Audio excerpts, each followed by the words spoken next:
YouTube creators are often over the moon when a company reaches out for the first time for a YouTube sponsorship on a small YouTube channel. At least I was. But regretfully, YouTube sponsorships comes also at a cost. For example, the cost of watch time, because viewers will click away and you get less promotion by the algorithm, which you desperately need as a small channel. With that being said, if you do decide to do a sponsorship, put it at the end of your video so viewers got value first before you force an ad on them. When it comes to sponsorships, it's wise to sign a contract with the brand. The contract lays out all the responsibilities and obligations for both parties. From experience, I have to say that it is regretfully necessary to involve a lawyer for these kinds of contracts. Yes, it's true, when a lawyer sneezes, it will cost you $1,000. So often sponsorships for just one video is simply not worth the hassle. So it makes much more sense to make a package deal for multiple videos. Beware that negotiating these brand deals will always eat up more time than you think, and that the majorities of these deals will eventually fall through. And when these deals do go through, be aware that you have to abide by the contract and that a lot of these brands have special brand guidelines. You can't always say what you want. Also, you need to keep an administration for your tax agency, and sometimes bills are not getting paid and then you have to remind them 3 times, you have to send a letter. Sometimes bills are still not getting paid, you have to involve a lawyer, and all that time, money and energy you could have spent on actually making a video and actually making money. Often brand deals cover a one-time fee, but often YouTube videos are evergreen content, at least in my case. That means that it will generate the brand money for the next 5 years to come. I would say include that into your fee, and if you can't, know that there are alternatives out there that are more evergreen and therefore more profitable. I'll talk about these alternatives in a minute. These sponsorship requests often come in the form of a copy-paste email that they send to hundreds of creators.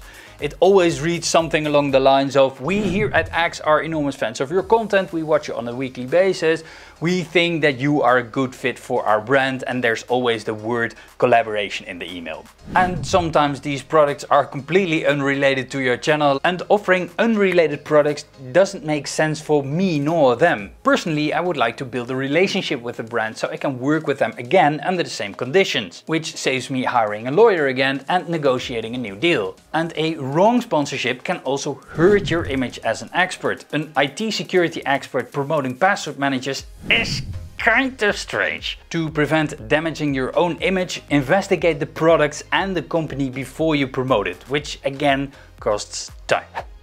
And the next one is rather sneaky. We will send you a free product if you'll do a review. Be aware that the sales prices of those gifts are seen by your tax agency as income, as if you would have received the money in cash. Here in the Netherlands, you have to pay a 25% corporate tax over that, plus a 40% income tax over that. So that free product is in the end costing you money. And since giveaways are legally not allowed, I don't see why you want to do a review this way, unless you wanted to buy the product anyway. And then the reason why I wanted to make this video in the first place is because we recently have seen a surge in malware and phishing attempts on YouTube creators via the email address on their YouTube about page. And these attacks are often disguised as sponsorship requests. It's wise to have a separate email address for your YouTube channel about page and your actual Google account. It also helps to never click on links in emails, because it might get you infected with malware. And the goal of this malware is to gain complete control over your Google account, including your AdSense and your YouTube channel. There are also companies out there that never intend to pay for the sponsorship in the first place. After you've released a video, there's something wrong that they didn't spot before, or they don't react to your emails anymore. A company that wants to sponsor you needs to have a return on investment, otherwise why would they want to sponsor you? A little bit of napkin math should make sense for the company. Let's say you have a conversion rate of 1 promille per view against a margin of 30% for the company. I would say ask sponsors for referrals and reach out to those creators and ask how the collaboration went and if they paid their bills. And yes, that also takes some time. And I'm not saying that you shouldn't do sponsorships, because it's still a viable source of income for YouTubers, but focus first on getting a decent amount of views. And I think that there are better alternatives out there for small channels. Affiliate marketing is the best sponsorship you can have as a small channel. Both parties get paid when the sponsor sells a product.